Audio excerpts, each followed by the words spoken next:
सध्या जळगाव जिल्ह्यातील तापमान 43 अंशांच्या वर पोहोचलं असल्याने अगदी सकाळपासून उन्हाच्या तीव्र झळा बसत आहेत। यामुळे थोडा दिलासा म्हणून कूलरचा वापर केला जात आहे।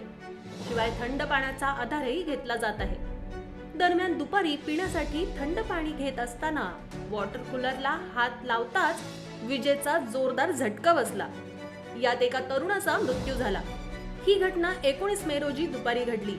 ध्रुव कुमार चरण सिंग कुशवाह वय वर्ष 26 असं मृत तरुणाचं नाव असून तो मध्य प्रदेशातील सुजानपुरा येथील मूळ रहिवासी असून रावेर मधील कृष्णनगर परिसरात वास्तव्यास होता। बऱ्हाणपूर रोडवरील पेट्रोल पंपाजवळ पाणीपुरीचा व्यवसाय करून कुटुंबाचा उदरनिर्वाह करत होता।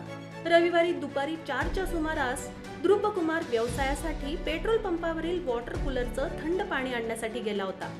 वॉटर कूलर सुरू असताना त्याला शॉक लागून तो खाली कोसळला।